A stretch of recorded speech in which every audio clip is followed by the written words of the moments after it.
우리 나이가 되면 내 옆에 있는 사람들을 한번 천천히 돌아볼 필요가 있습니다. 만나면 괜히 마음이 무거워지는 사람, 듣고 나면 하루가 더 지쳐버리는 사람, 한 명쯤 떠오르실 겁니다. 사실 이런 관계가 겉으로는 아무렇지 않아 보여도 노후를 조용히 흔들고 심지어 점점 가난하게 만들 수 있다는 사실. 생각해 보신 적 있으신가요? 노후 빈곤은 돈이 부족해서 생기는 게 아닙니다. 사람 때문에 시작되는 경우가 훨씬 많습니다. 도와줬더니 오히려 내가 미안해지는 관계. 만나고 오면 속이 더 답답해지는 관계. 서울 외곽 작은 전셋집에서 조용히 노후 계획을 준비한 72세 김 선생님의 이야기입니다. 연금과 그동안 모아두신 적금으로 이제는 나 아프지 않게 조용히 살자. 이런 마음으로 하루하루를 보내고 계셨죠. 그런데 문제는 40년 친구인 박 씨였습니다. 김 선생님은 이렇게 말씀하셨어요. 참, 이 친구가 예전엔 안 그랬는데 나이가 들면서 자꾸 나한테 기대더라고. 어느 날 박 씨가 이렇게 말합니다. 야, 이번 달 집세가 좀 모자라. 너 좀 도와주면 안 되냐? 다음 달엔 꼭 갚을게. 여러분도 아시죠? 오랜 친구가 힘들다는데 못 본 척하기가 더 어려운 거. 김 선생님도 그런 마음이 있었죠. 그래서 50만 원을 빌려줬습니다. 그런데 2달이 지나도 연락이 없었습니다. 그리고 또 어느 날 박 씨가 말합니다. 급하게 병원비가 필요해서 그래. 나 정말 이번엔 힘들어. 100만 원만 더 도와줘. 김 선생님은 사람 사는 게 다 그렇지 하는 마음으로 또 도와줍니다. 그때까지만 해도 이게 자기 인생에 이렇게 큰 흔들림을 줄 줄 몰랐죠. 그런데 문제는 그 다음이었습니다. 박 씨의 부탁이 한 번도 아니고 2번도 아니고 3번, 4번, 점점 더 당연한 듯 이어졌습니다. 도와주고 나면 박 씨는 고마워 한마디 없이 다음 부탁까지 아무렇지 않게 넘어가고 정작 김 선생님은 집에 오는 길에 괜히 마음이 무겁고 속이 답답해졌습니다. 아니, 내가 뭔가 잘못하고 있는 건가? 근데 또 외면하면 내가 나쁜 사람 같고. 여러분도 이런 마음 느껴보신 적 있으시죠? 이게 바로 금전, 의존 관계가 사람을 지치게 만드는 진짜 이유입니다.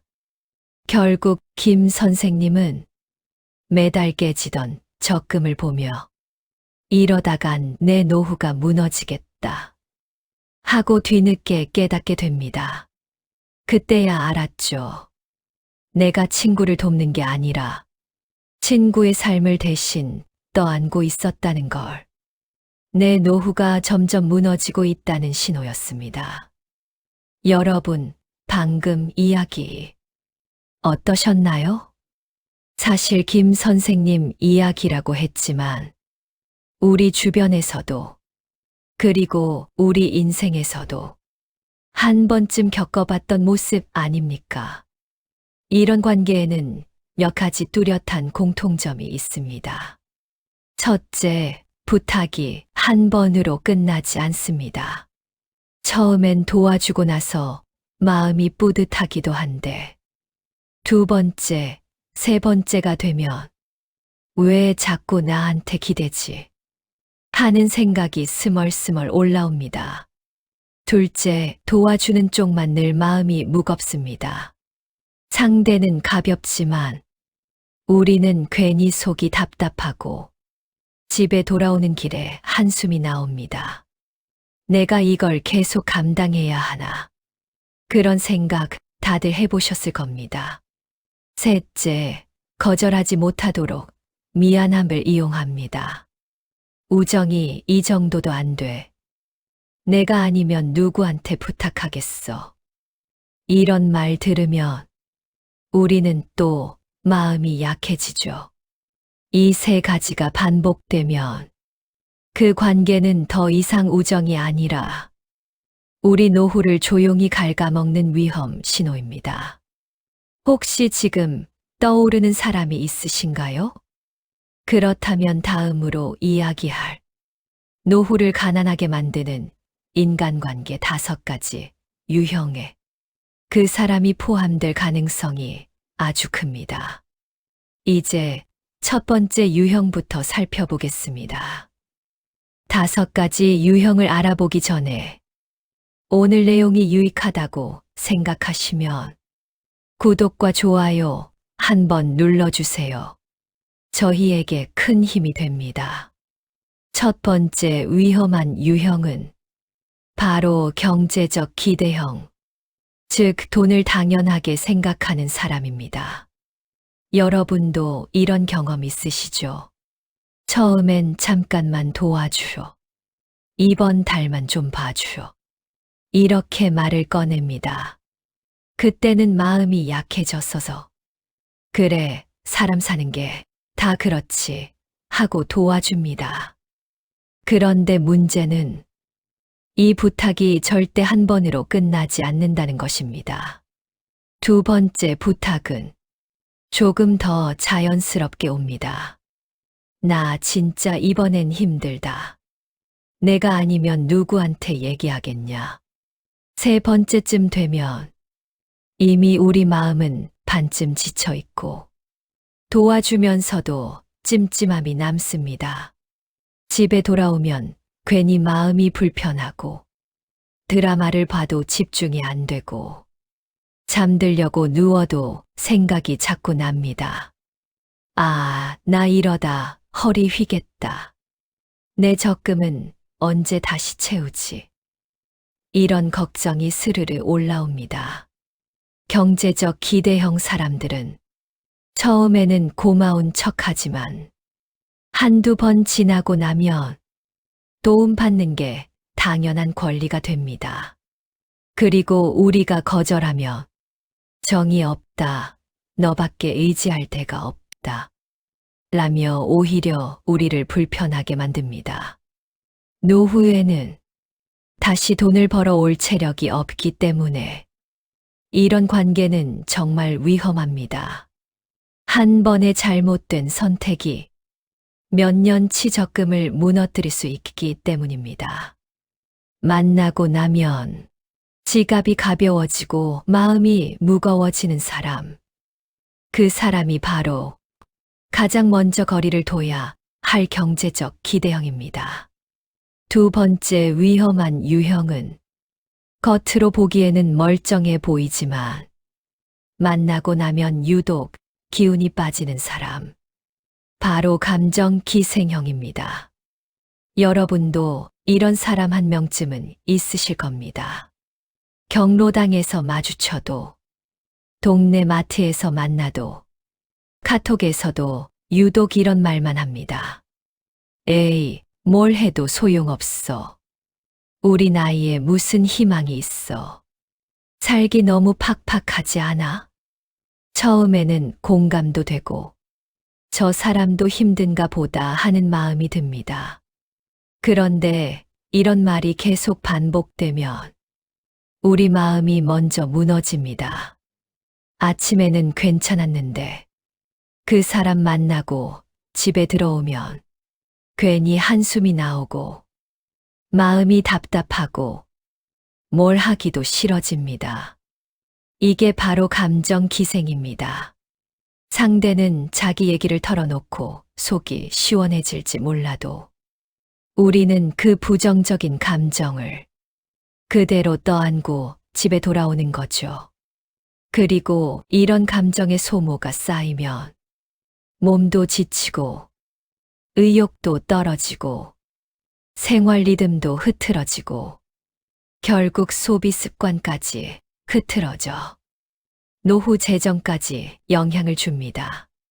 생각해 보세요. 만나고 나면 기가 빠지고 마음이 축 처지는 사람이 있다면 그건 단순한 친구가 아니라 우리의 에너지를 갉아먹는 관계입니다. 세 번째 유형은 문제가 생기면 꼭 누군가를 탓해야 직성이 풀리는 사람. 바로 책임 전가형입니다. 여러분도 이런 말 한 번쯤 들어보셨을 겁니다. 그때 내가 말 좀 해줬으면 내가 이 꼴 안 났지. 너만 좀 도와줬으면 이런 일 없었어. 내가 요즘 힘든 건 솔직히 너 때문이야. 듣는 순간 마음이 턱 내려앉죠.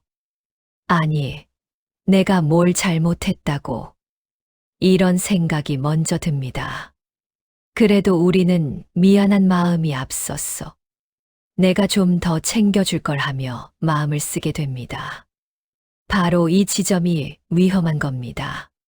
책임 전가형 사람들은 자기 실수, 자기 선택, 자기 문제를 절대 자기 몫으로 인정하지 않습니다.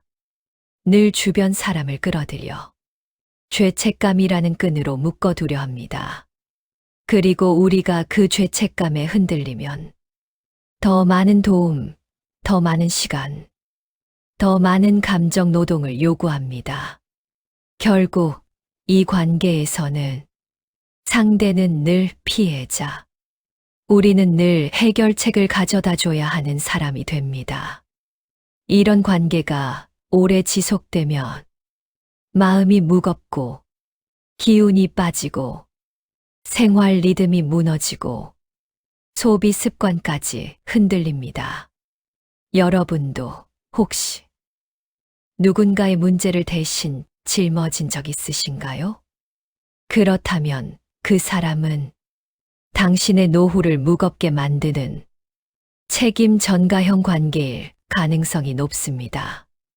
네 번째 유형은 겉으로는 문제가 없어 보이지만 만나고 돌아오는 길에 괜히 기가 쭉 빠지는 사람. 바로 시간, 에너지, 소모형입니다. 여러분도 이런 경험 있으시죠? 아침에 기분 좋게 동네 산책하고 있는데 카톡이 와서 나가보면 1시간 넘게 자기 하소연만 하는 사람. 경로당에서 마주쳤을 때 아휴, 요즘 사는 게 왜 이리 힘드냐 하면서 끝도 없이 이야기하는 사람. 처음엔 들어주고 나면 그래, 내가 조금은 도움이 됐겠지. 이렇게 생각합니다. 그런데 집에 돌아오면 왠지 마음이 허하고 하려던 일도 못하고 괜히 피곤이 확 밀려옵니다. 심지어 밥맛도 없어지고 아무것도 하기 싫은 날도 생깁니다. 이게 바로 시간, 에너지, 소모형 관계입니다. 상대는 자기 얘기를 털어놓고 가벼워지지만 우리는 그 감정의 찌꺼기를 그대로 안고 집으로 돌아옵니다. 노후에는 체력과 집중력이 예전 같지 않기 때문에 이런 관계가 반복되면 생활 리듬이 흔들리고 건강 관리도 어려워지고 작은 소비라도 충동적으로 하게 됩니다. 괜히 오늘은 택시 타자. 아유, 스트레스 받는데 뭐라도 사 먹자. 이런 식으로 돈도 새기 시작합니다. 만났을 때는 괜찮은데 집에 오면 이유 없이 피곤한 사람. 만남이 즐거움이 아니라 숙제처럼 느껴지는 사람. 그게 바로 우리 노후를 슬쩍슬쩍 갉아먹는 네 번째 위험한 관계입니다. 다섯 번째 유형은 겉보기에는 아무 문제가 없어 보이지만 함께 지내다 보면 돈이 슬쩍슬쩍 새어나가게 만드는 사람. 바로 가치관 불일치형입니다. 이 사람들은 절대 돈 좀 빌려줘라고 말하지 않습니다. 책임을 전가하지도 않고 부정적인 말만 늘어놓지도 않습니다. 하지만 만날 때마다 우리의 지출 기준을 흔드는 특징이 있습니다. 예를 들어, 우리는 그냥 동네 국밥 한 그릇 먹어도 충분한데, 아유, 밖에 나왔는데 이 정도는 먹어야지. 라며 더 비싼 곳으로 유도합니다. 커피도 한 잔이면 되는데 오늘은 케이크도 하나 먹자 하고 자연스럽게 지갑을 10개 만들죠. 처음엔 소소한 금액이라 괜찮습니다. 하지만 이런 만남이 반복되면 생활비가 늘어나고 절약하려는 마음도 흐트러지고 결국 한 달 지출이 슬금슬금 올라갑니다. 여러분도 이런 경험 있으시죠? 집에 돌아오는 길에 괜히 돈 썼네, 내가 왜 이렇게 흐트러졌지? 하고 후회한 적. 이게 바로 가치관 불일치 관계의 위험성입니다. 상대가 나쁜 사람이어서가 아니라 그 사람의 생활 방식이 우리 노후의 재정 기준을 계속 흔들어 놓기 때문입니다. 노후 재정은 작은 지출의 반복으로도 쉽게 무너지기 때문에 이 유형은 생각보다 훨씬 위험합니다. 만나고 나면 지갑이 가벼워지고 마음이 허전한 사람. 그 사람이 바로 5번째로 경계해야 할 관계입니다. 이 5가지 중 2가지 이상 떠오르는 사람이 있다면 그 관계는 지금 한번 점검해 볼 필요가 있습니다. 그러나 이 중 3개 이상 해당된다면 그 관계는 더 이상 좋은 사람이 아니라 내 노후를 무겁게 만드는 관계일 가능성이 높습니다. 이제 이런 관계들에서 어떻게 내 시간을 지키고 어떻게 거리 두고 어떻게 나를 보호해야 하는지 구체적인 방법을 알려드리겠습니다. 자연스럽게 거리 두기 만남의 간격부터 조절하기. 관계를 한 번에 끊을 필요 없습니다. 가장 쉬운 방법은 만남의 간격을 넓히는 것입니다. 예를 들어 이렇게 말해보세요. 요즘 몸이 좀 피곤해서요. 이번 주는 스케줄이 있어서 다음에 연락드릴게요. 이 2문장만으로도 상대는 자연스럽게 거리를 느끼게 됩니다. 우리 노후의 시간과 에너지는 다시 채우기 어렵습니다. 먼저 나를 지키는 게 예의입니다. 금전적 부담은 짧고 단단하게 거절하기. 가장 어려운 부분이죠. 하지만 노후 재정은 다시 만들 수 없습니다. 다음 문장만 기억하면 충분합니다. 나도 요즘 생활이 빠듯해서 도와드리기 어려워요. 이번엔 정말 여유가 없습니다. 포인트는 길게 설명하지 않는 것입니다. 길게 말할수록 더 잡아내리려 하고 우리는 마음이 약해지니까요.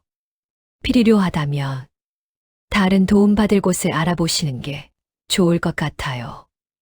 이렇게 부드럽게 방향을 돌려주는 것도 좋습니다. 긍정적인 사람들과의 새로운 연결 만들기. 부정적인 관계만 줄이면 오히려 마음이 허해질 수 있습니다. 그래서 새로운 밝은 관계를 채우는 것이 중요합니다. 예를 들어 동네 도서관 독서 모임, 걷기 체조 같은 가벼운 운동 모임, 지역 문화센터 취미 강좌. 이런 곳에서는 비슷한 또래, 비슷한 생활 리듬의 사람들이 모여 대화도 가볍고 마음도 편합니다. 좋은 사람을 만나면 나도 모르게 생활이 밝아지고 다시 기운이 돌아옵니다. 내가 왜 이렇게 웃지? 이런 순간이 찾아옵니다. 그리고 그런 시간이 늘어날수록 부정적인 관계는 자연스럽게 멀어집니다. 이 세 가지 방법만 기억해도 여러분의 노후는 훨씬 가벼워지고 편안해집니다. 우리가 살아온 세월에는 참 많은 사람과의 만남, 관계, 감정이 담겨 있습니다. 그 속에서 상처도 있었고 큰 힘이 되어준 순간도 있었죠. 하지만 분명한 사실이 하나 있습니다. 노후의 삶은 얼마를 가지고 있느냐보다 어떤 사람과 시간을 나누느냐가 훨씬 더 큰 영향을 준다는 것. 나이가 들면 말 한마디, 표정 하나에도 마음이 쉽게 흔들립니다. 그러니 더 이상 나를 지치게 하는 관계를 억지로 붙잡고 살 필요는 없습니다. 지금 이 나이가 되면 나를 밝게 만드는 사람들과 함께할 자격이 충분합니다. 혹시 떠오르는 사람이 있으신가요? 만나고 오면 괜히 기운이 빠지고 더 미안해지고 마음이 무거워지는 사람. 그 관계는 더 이상 내 인생을 지켜주지 않습니다. 반대로 연락이 뜸해도 만나면 편안하고 함께 있는 시간이 금방 지나가는 사람. 그런 사람이 한두 명만 있어도 노후는 충분히 따뜻해지고 풍요로워질 수 있습니다. 이제는 나를 지키는 관계, 나를 기쁘게 하는 관계를 선택해도 됩니다. 그게 이 나이에 우리가 누릴 수 있는 가장 큰 행복입니다. 마무리하기 전에 짧게 하나만 여쭙겠습니다. 오늘 이야기를 들으면서 마음 한쪽에 오래 묵혀두었던 생각이 조금은 움직였나요? 지금까지 어떤 관계가 힘들었는지, 어떤 사람 덕분에 버틸 수 있었는지, 경험을 댓글로 남겨주신다면 다른 많은 분들에게도 큰 위로가 될 겁니다. 우리 나이에만 이해되는 이야기들이 있으니까요. 이번 영상이 삶을 조금이라도 가볍게 만드는데 도움이 되었다면 앞으로도 노후를 지키고 마음을 지켜주는 이야기를 꾸준히 전달드리고 싶습니다. 응원은 제가 다음 영상을 준비하는 큰 힘이 됩니다. 좋아요와 구독, 알림 설정까지 부탁드립니다. 남은 시간은 더 행복하고 따뜻해야 합니다. 좋은 사람들과 함께 평안한 하루 보내시길 바랍니다. 감사합니다.